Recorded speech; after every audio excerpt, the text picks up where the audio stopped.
Good afternoon, everybody, and welcome to the latest webinar that the BPMA are hosting with our colleagues at BSI. And we're delighted that BSI have agreed to host this session for us today. So thank you for the members who are listening in to this session. And just a reminder, with all these kind of webinars that we do, we're recording the session, and there'll also be notes handed out afterwards. If you've got any questions during the presentation, use the question box on your screen, and we'll be answering those towards the end of the presentation. Now, today we're going to be talking about quite an interesting topic, and actually one that we all need to know about, which is about UKCA marking and everything that we need to know as a promotional merchandise industry. So the UKCA, or the UK Conformity Assessment, is a new product marking that we require for certain products in the UK, and it covers most of the products that have previously required CE marking.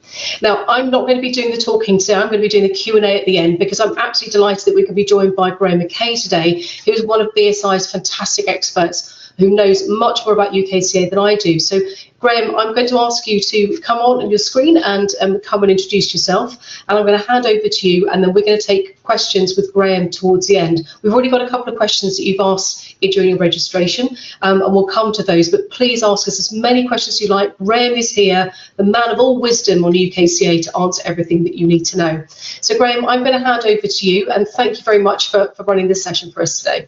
Yeah, thanks a lot. Very, very pleased to be here today. I'm going to give you a quick sort of 30-minute overview of the UKCA mark, what it is, how you do it, hopefully what you need to know to continue to be legal supplying goods in the UK.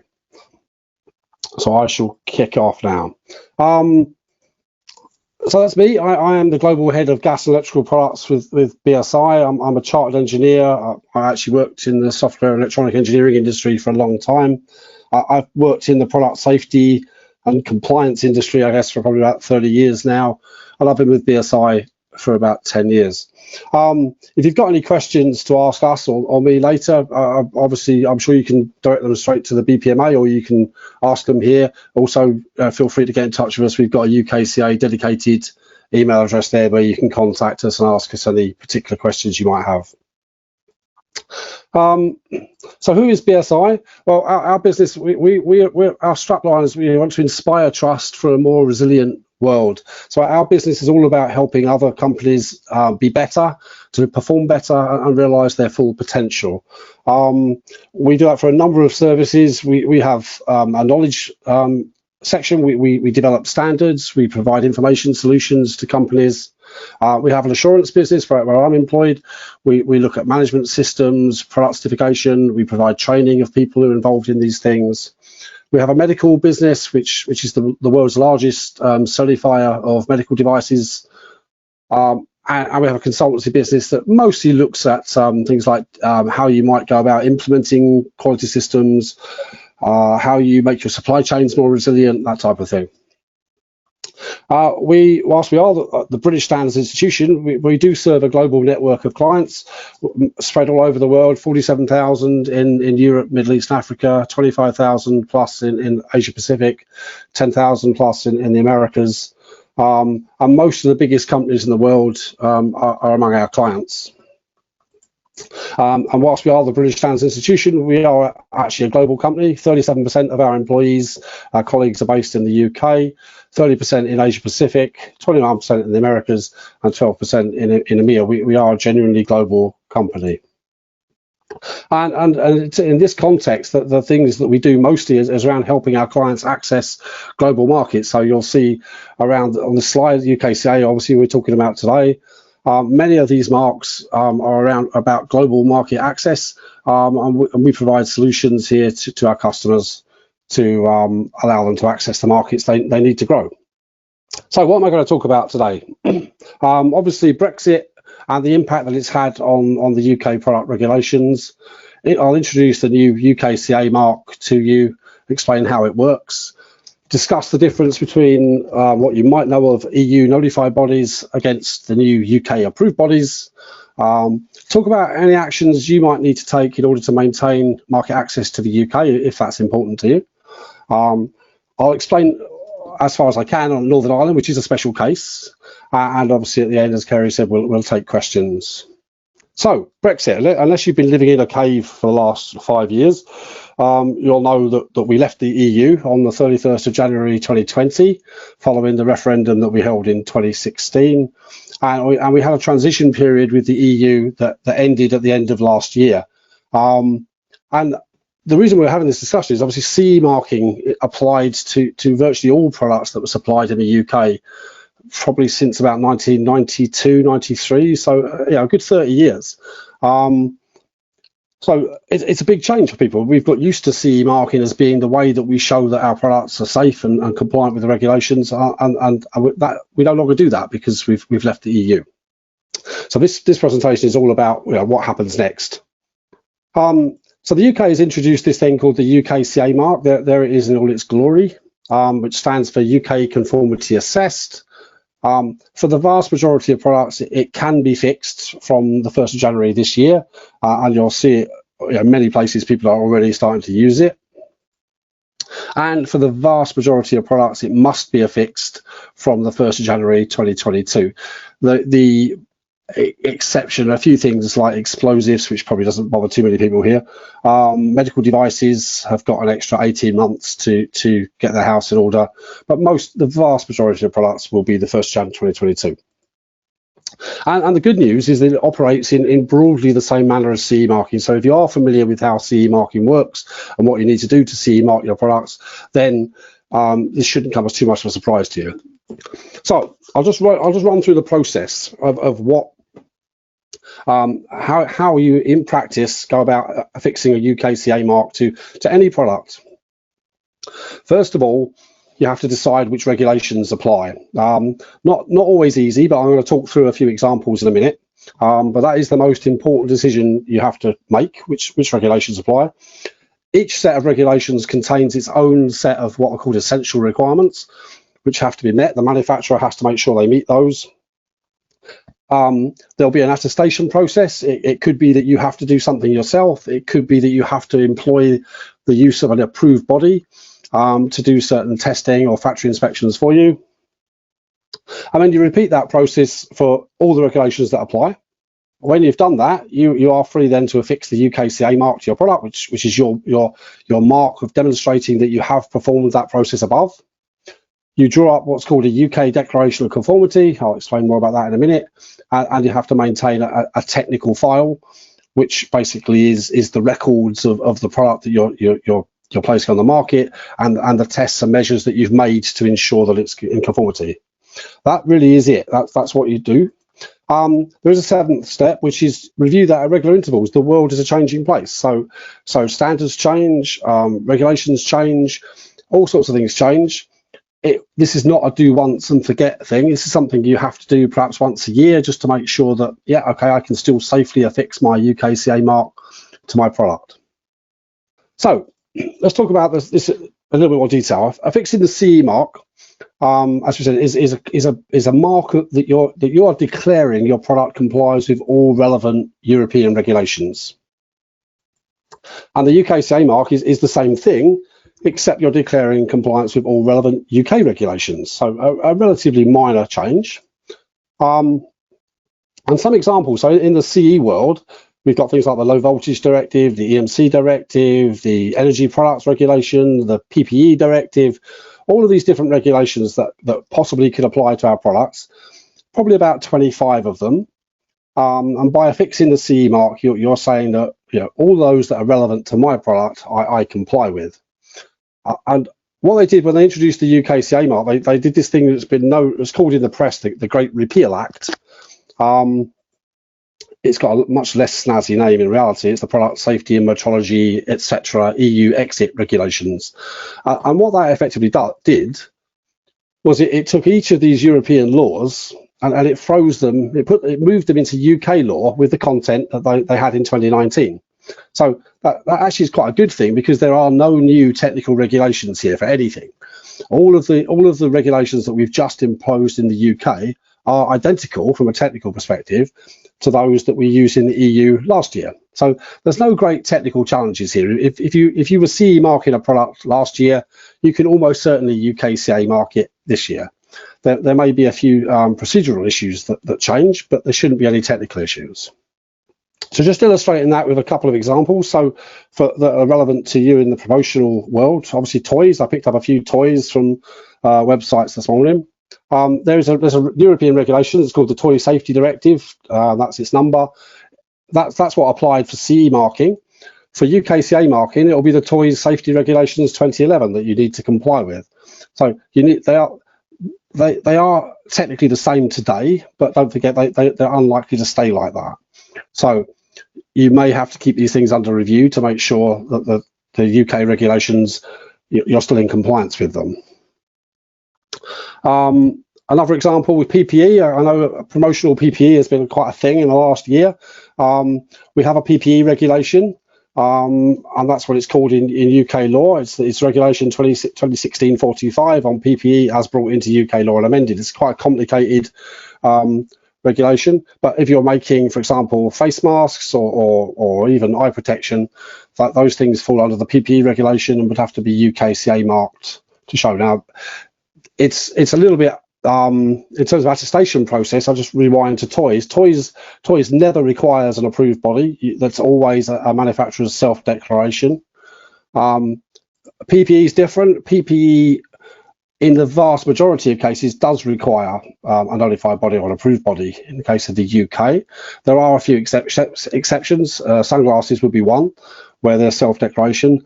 Very, very simple gloves that you might use for, say, washing up or cleaning, those are typically self-declaration too. But most breathing apparatus, like the masks we've got here, most proper PPE gloves, hearing protection, that sort of thing, it always requires the use of an approved body to have them inspected and tested. And another category I brought out just to show that actually the first two are quite unusual in that they only fall within one regulation. In this case, you could have 3, possibly 4 regulations that apply. So I picked up a Bluetooth speaker here that seems to be quite popular, and a little USB charging point.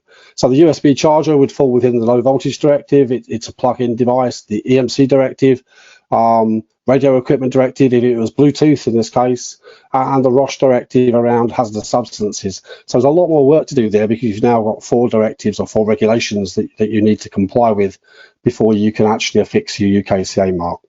So the key differences between the CE marking and the UKCA regulation framework are, first of all, the mark itself. Obviously, in the EU world, you're used to affixing a CE mark to show that your product complies. And the UK, the mark is changed to be the UKCA mark. In the EU world, you have to draw up an EU regulation, declaration of conformity, which says, okay, these are the particular EU regulations that I comply with. These are the standards that I use to comply with those regulations. Same thing in the UK, except you're not allowed to declare conformity with the EU regulations anymore. You have to declare conformity with the UK regulations, just to be sure that you've actually checked them and you've read them and you have understood any deviations from where they've changed from the EU ones. And here's an example of a UK declaration of conformity. It's a thing which must be drawn up by the manufacturer before you can lawfully affix a UKCA mark. The information will vary from product to product, but basically it has to identify the company and the person that's responsible for making the declaration. Ultimately, the laws we're talking about all carry a maximum sentence of 3 months in prison. So if you supplied an unsafe piece of electrical equipment, potentially somebody could go to prison. That's very unusual, but it could happen. Therefore, it has to be signed. It's signed by a person who's going to take responsibility for this product by placing it on the market.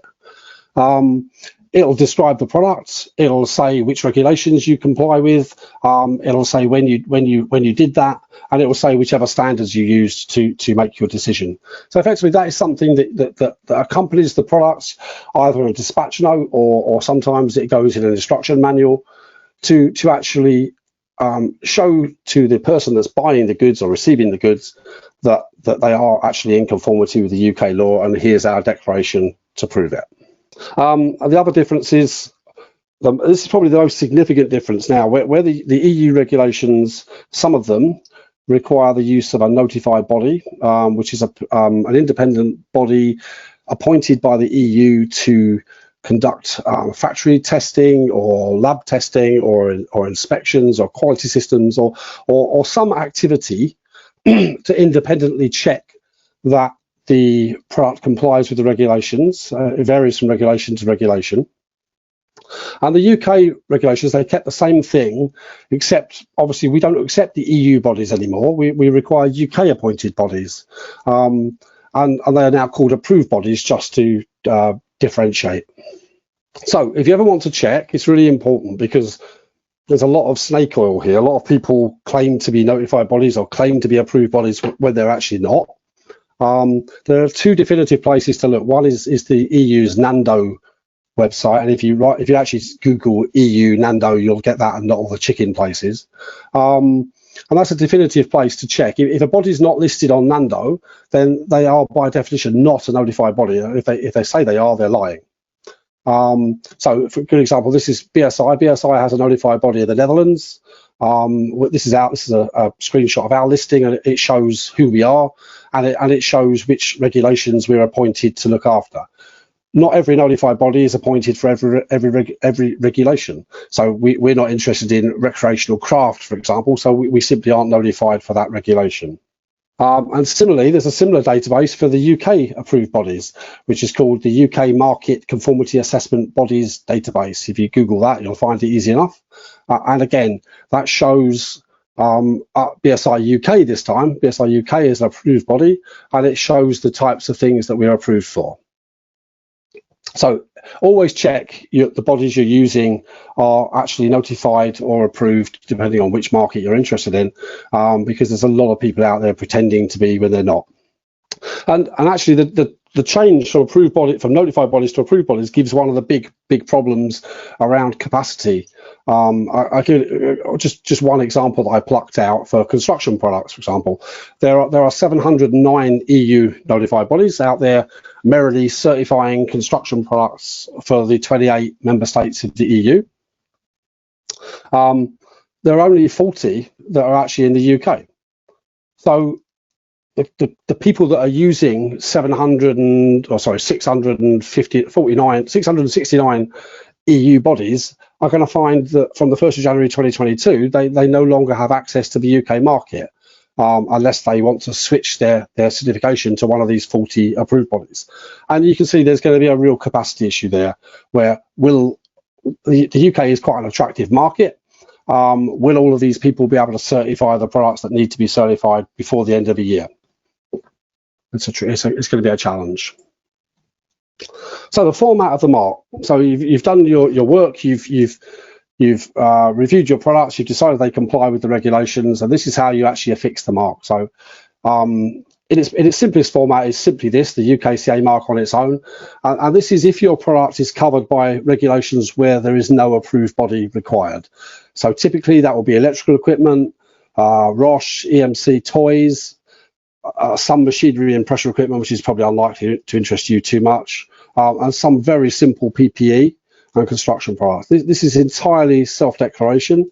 The law doesn't require you to use any independent body to support that, although you can choose to do that if you wish, of course. There's no reason why you can't have your product tested.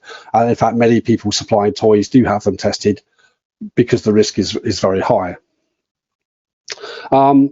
The second format is if you are required to use an approved body, and that, for example, is all gas appliances, most construction products, anything which requires radio equipment, so that's your Bluetooth and Wi-Fi type gadgets, the vast majority of PPE, some dangerous machines, and most pressure equipment. In this case, you have to use the approved body number, which is like in this format 0086, has to be affixed alongside the UKCA mark to indicate which body you've used. So 0086 is BSI UK's number.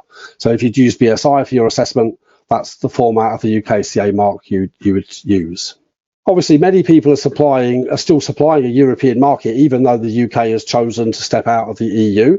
And of course, these marks can be combined. You can affix the CE mark and the UKCA mark to your product as long as you meet both sets of requirements. You have to meet the European requirements and the UK requirements.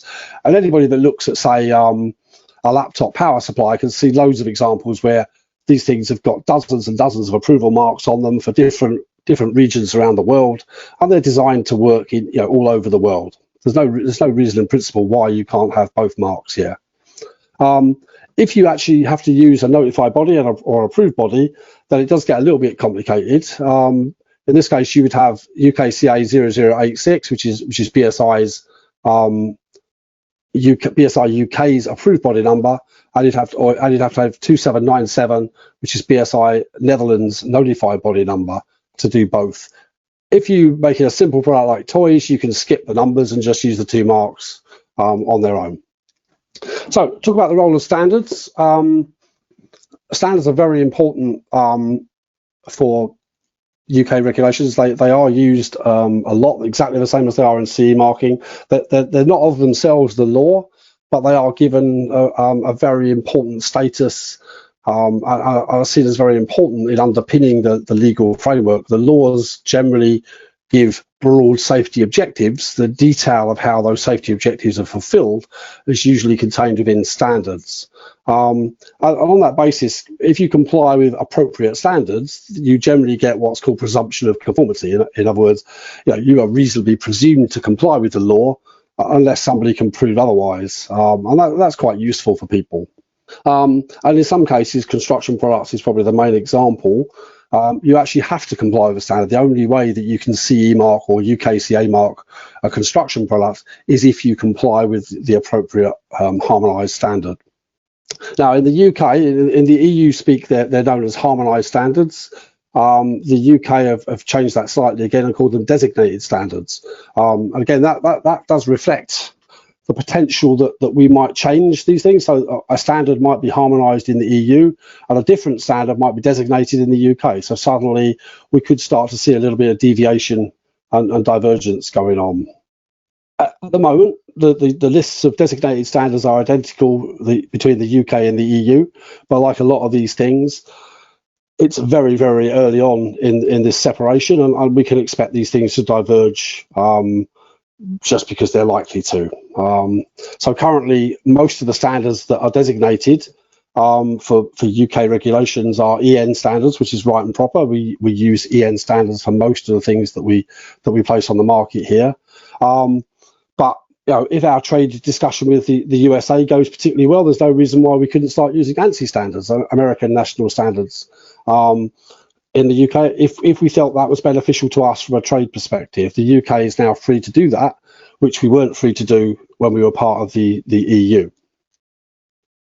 And if anybody wants to see them, I'm sure we'll make these slides available. There is if you want to find out which standards apply to which directives, there is a list there on the government website, where you can look through them all for regulation by regulation. One quick example, if you pick up the electrical equipment safety regulations, which is the UK implementation of the EU low voltage directive, there are 716 standards there which you can use to demonstrate the safety of your electrical equipment. So there's certainly not a lack of choice. So moving on to divergence. So I've said along, that the UK and the EU requirements are broadly speaking identical on the 1st of January this year, because all we've effectively done is taken the European standards, European regulations, and brought them into UK law. I think it's extremely unlikely that they'll stay like that, and I think we can expect there to be some level of divergence over time. And this carries a big risk for everybody, because you need to be following this to understand which is the most important market to you, and how you'll respond in the event that the UK and European regulations start to diverge. Obviously, the UK and the EU are free to amend their regulations now, don't have to be harmonised, and whilst they might be harmonised, as I see the politics today, I don't see any great driver for that. I think it's far more likely that they'll seek to act differently just for the sheer sake of it, which will be disappointing and could potentially make trade a little bit more difficult.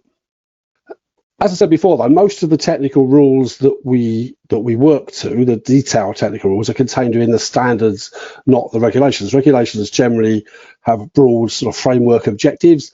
The detail of how those objectives are to be met are within standards. And the UK does remain committed. So BSI is a member of CEN and CENELEC, which are the European standards bodies, and the UK is committed to membership of CEN and CENELEC. So we will still continue to develop European standards, and we are likely to continue to use European standards for the vast majority of products. So in real sense, I actually think divergence will be quite small in the short term, but we shouldn't lose sight of it.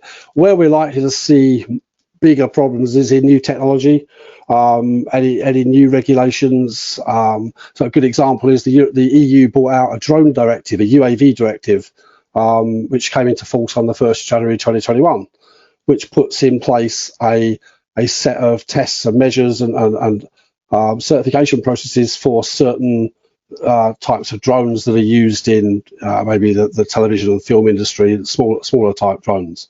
Now the UK has chosen not to adopt that. So already on day one, we have quite a significant divergence. The EU is CE marking drones to their regulations.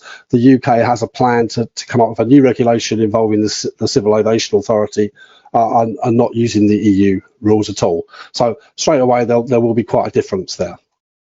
Another example where there is a difference is on this one. I don't know if you've ever seen it, the EU energy label. Very impressive piece of regulation which has massively helped to reduce the energy consumption of fridges, freezers, washing machines, tumble dryers, all manner of household goods, simply by saying you have to declare the performance of your product in a nice, shiny, colourful label on the front. All else being equal, people will generally choose a better performing model pound for pound, and of course they do. And what that's led is it's led to massive improvement in the efficiency of those goods. Without actually having to set any limits. The market is just choosing to make them more efficient so they can have a nicer label on the front. And the UK enacted regulation this year to keep the same label, the same measure, except we're going to replace this pesky EU flag with a British flag. Yeah, you have to think for yourself whether that's a great use of parliamentary time. I wasn't massively impressed given everything else that's going on, but they found time to write a law about that. Importing, that's another one. So I'll touch on this. Previously, if you bought in goods from the EU, you were just distributing those goods. You couldn't import anything from the EU because obviously we were part of the EU. If you're bringing in goods from France or Germany or Italy, now you will become an importer of those goods in the UK. Most of the regulations I've talked about today impose duties on importers that they must make checks to ensure that the products actually do meet the regulations. Some of them go into quite detail about what importers are required to do. Obviously, the main issue here was for goods from Asia, for example, where you can't actually enforce your regulations because the people that made the goods are outside the reach of our laws. So the law puts the duty on the importer to do that. So if you're buying goods from China, nothing has changed. But if you're buying goods from Sweden, it has. And you'll have a new legal duty that you didn't have before. It's worth understanding that and making sure you're prepared for that. You obviously didn't have that before because you would have been a distributor. I'll talk briefly about Northern Ireland. Northern Ireland has been a particular challenge in the negotiations with us leaving the EU.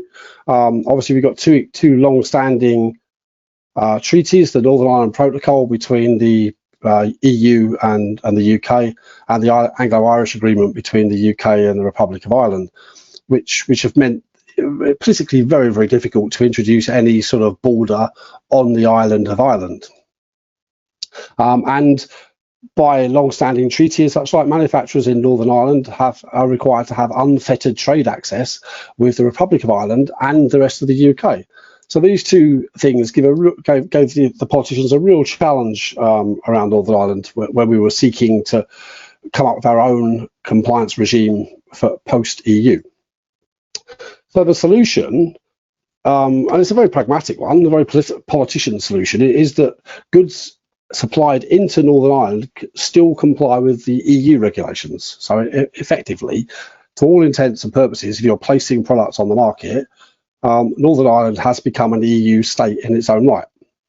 You'll indicate compliance of your goods by the CE mark in Northern Ireland, so nothing's changed. You'll have to make an EU declaration of conformity. And if you supply goods into Northern Ireland from outside the EU, including England, Scotland and Wales, you'll be importing them. So the company receiving them in Northern Ireland will become an importer again. So back to my previous slide, they will have legal obligations, whereas previously you could supply goods from England to Northern Ireland. It was all part of the same country. Now they're being imported, and the company in Northern Ireland will have duties. If you supply goods from the EU into Northern Ireland, they're distributed, so there isn't the same legal responsibility. Some regulations, it's not likely to concern anybody here. It's typically machinery and medical devices. They require what they call an authorised representative of the manufacturer. And if you're supplying those goods in Northern Ireland, that authorised representative is not allowed to be in Great Britain. It must be in the EU. And finally, the rather increasingly badly named UKCA mark is not acceptable in Northern Ireland ever. So it's all CE marking. And one would argue, well, maybe they should have called it a GBCA mark. I get the impression that these negotiations happened in parallel with the development of the UKCA mark. But the UKCA mark, whilst obviously Northern Ireland is part of the UK, the UKCA mark is never going to be acceptable in Northern Ireland, only CE marking. So if you're supplying goods into Northern Ireland, which mark should you use? As I said before, you must comply with the EU regulations. If your product doesn't require a notified body, so it could be toys, it could be simple electrical equipment, then you just affix the CE mark as it is there. If your product requires the use of a notified body, so a gas appliance or a piece of PPE or a radio equipment device, then you have to affix the EU notified body number. So 2797 is the BSI Netherlands notified body number, alongside your CE mark as you always did. And there's now a third choice as well, because Northern Ireland remains part of the UK. The law still has to allow companies to use UK bodies if they want to. So they invented this new mark. If you use a UK notified body, say BSI UK, for example, you can affix this thing called the UKNI mark, which is the format. It's still got the CE mark because that's needed for every product placed in Northern Ireland. The UKNI mark followed by our notified body number 0086. And what that says to people is this is a CE mark that's only suitable for Northern Ireland. That's what the UKNI mark means. These goods can be supplied into Northern Ireland, but they can't be supplied into the Republic from there because they would be illegal in the Republic because they haven't been evaluated by an EU notified body. Whereas in this case, if you use the CE 2797, those goods can be supplied in Northern Ireland or anywhere else in the EU that you choose. So I hope that's suitably complicated. I tend to get a lot of questions about this one. The other little strange aspect of the Northern Ireland relationship is for manufacturers in Northern Ireland who wish to place goods on the rest of the Great Britain market. Because they are required to have unfettered access by treaty for qualifying goods, that tends to mean goods that are manufactured in Northern Ireland or are substantially modified. So you can't just distribute goods through Northern Ireland, but if you were to do some significant work on your goods while they're in Northern Ireland, then you could. Then no further approvals are needed. And what that means is any of the marks we just talked about, CE mark, CE 2797, CE UKNI, these are acceptable in Great Britain as well. If you're a manufacturer of electrical equipment in Belfast, you can place your goods on the market in England with a CE mark. You can't if you're a manufacturer in Dublin, you have to use the UKCA mark. Can't if you're a manufacturer in London, you have to use the UKCA mark. But Northern Ireland's got this rather special sort of free zone relationship now where they can supply goods into Ireland or the EU and the rest of the UK.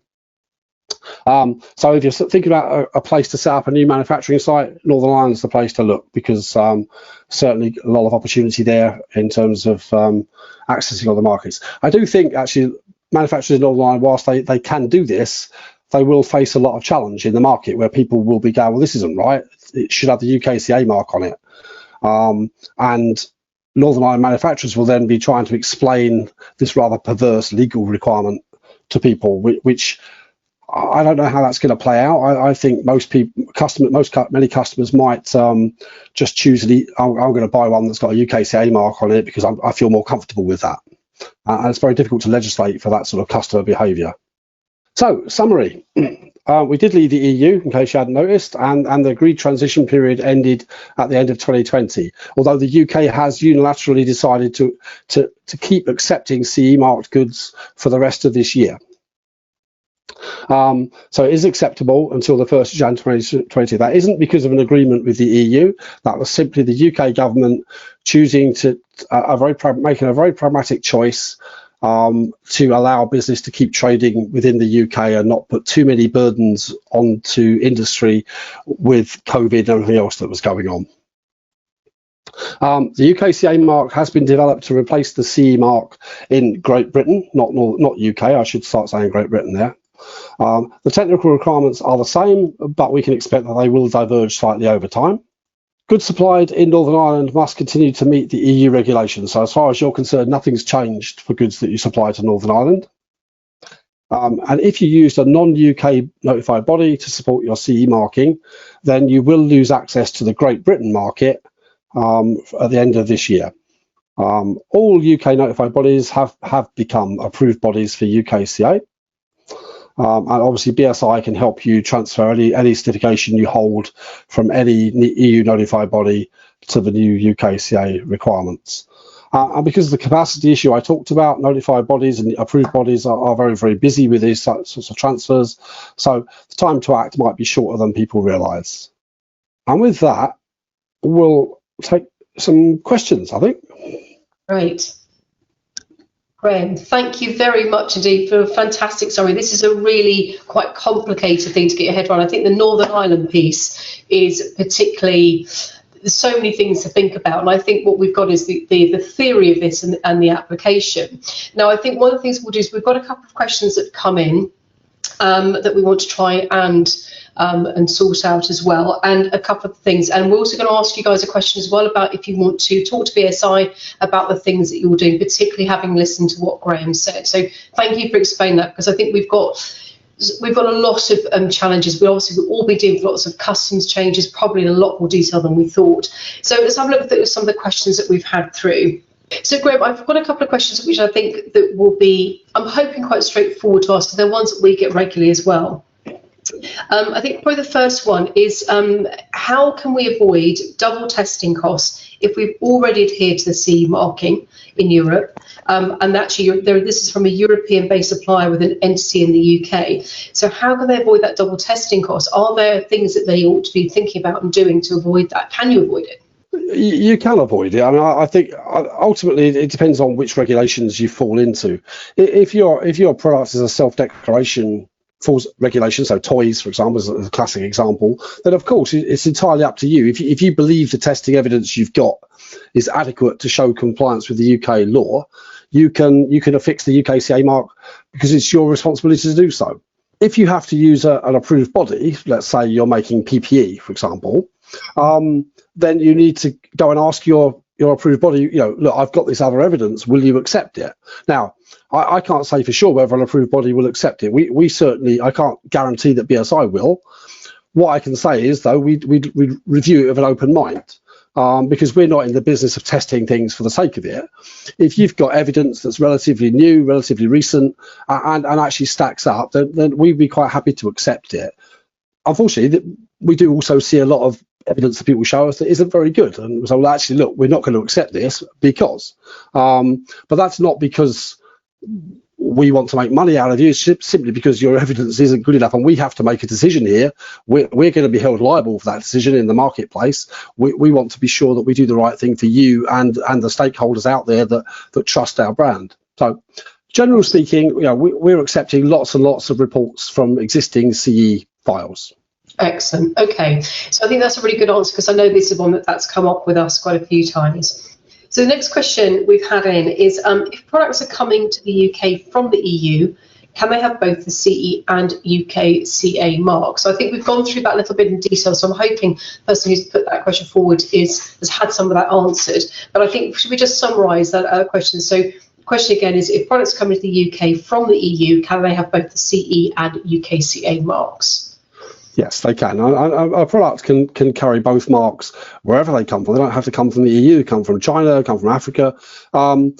As long as the two marks aren't in any way confused, it's very clear this is the UKCA mark. I am declaring compliance with the UK law, and this is the CE mark. I declare compliance with the CE regulations.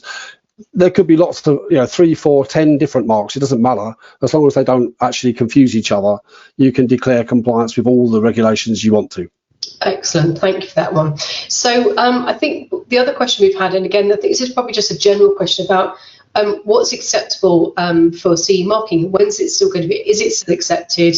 Can we still use it? So I think this is about the transition of goods, about who's doing what and where they're producing it. So the straightforward question is CE marking still accepted? Yeah, so CE marking, the UK government has chosen to allow CE marking to be accepted until the 31st of December, 2021. There are a few other exceptions to that. So medical devices is probably the most famous one, because they felt the medical industry needed more time to respond. They've given them until the 1st of July 2023. So another 18 months effectively to get their house in order, because of the extensive evidence that's required to certify medical devices. It felt they needed more time. But for the vast majority of products, certainly everything I've talked about today, CE marking is only acceptable until the end of this year. Excellent. Okay.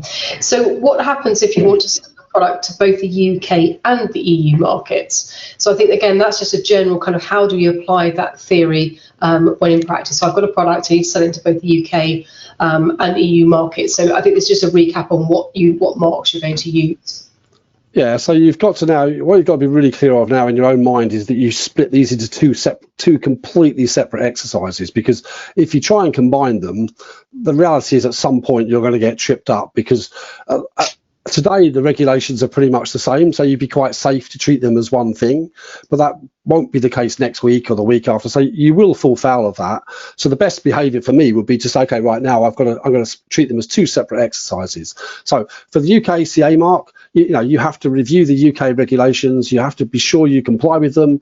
That could involve taking your product to an approved body, or it might not, it depends on the product. When you finish that, okay, you can affix your UKCA mark and issue your UK declaration of conformity. And in parallel with that, you do the same thing for the EU, which is, okay, review the EU regulations that apply, potentially use an EU notified body. And then when you're finished, affix your CE mark and issue your EU declaration of conformity. Now, some companies, like BSI is a good example, there are others too, will be offering both of those services through one company. Whilst we are one company, so BSI Netherlands looks after the EU side of things, BSI UK looks after the UK side of things. So there'll be other companies offering the same type of service. We can offer both a CE marking and a UKCA marking service in one basket, even though it's being delivered by two separate legal entities. Perfect. Okay, so we've had a couple of other questions in as well. So I think this is quite a good one. So I think will goods that are imported into the UK before 2021 need to be rebadged with the UKCA in 2022? So what happens when something's coming in? Have you got to go and remark it all over again? What's that process? Again, that's one that comes up for us quite a lot, actually. So the regulations, it's all about placing goods on the market. When they're first placed on the market. So it's about the individual things that are being sold. So if your goods are moving into a UK from, let's say, a Chinese supplier to a UK warehouse for onward distribution there, those goods have already been placed on the market because they are in your UK warehouse for supply on. So no, you don't have to rebadge them. You can continue to supply those goods into the future based on the CE mark that they arrived with today. Obviously, it's in your interest to have records of when you received those goods, because it's an obvious question. Somebody will say, well, how do we know that you received them in 2021? How can you prove that? And the longer it goes on, the more questions you can expect your customers to ask about the legality of these products. They are legal, but if I was your customer, I'd be asking serious questions. Or why? If it's 5 years later, why aren't you supplying me UKCA marked ones? I don't understand. So it's a, you know, you've got to think about, there could be some commercial challenges there that have got nothing to do with the law. Just your customers might ask, you know, difficult questions around, well, why can't you supply me one that's got the mark I think it should have on it? Excellent. Okay, so I think this is the how people are going to respond, because I think as everyone else is getting used to legislation, they'll probably be blanket saying, this is what I'm expecting to see. So being ready to answer this question is really important. So this is really quite an interesting one. So this is one of our members, and I know who's asked about this particular question. They specialise in particular seed and plant-based promotional products. So they've been told by, I'm going to say AFA or APHA, that those sort of products don't require a UKCA mark. And I'm wondering, I've not come across that one before, so it's a good question. We may need to take that one offline possibly to double check. But Graham, whether you know the answer to that question off the top of your head. I didn't quite catch what the products were, Kerry. Can you? They were seed and plant, so it's a bit like things like that. So they've been told already that they don't need a UKCA mark for those type of products. So that's quite interesting. We may need to take that one offline, I suspect, to go and double check. But no, I think no, not really. I think so. If you go back to my slide where I said, okay, this is the process for UKCA mark for any product. Okay, step one is which regulations apply to your product. So actually, in fact, I would sit here today and say, well, there aren't any regulations that apply to seeds and plants that require UKCA mark. So I would agree, there probably is nothing, no reason to. The challenge I would make to your questioner is that might not be the case next year. It's quite possible there'll be a new law put on, you know, seed quality law or something. So you do need to keep this under review.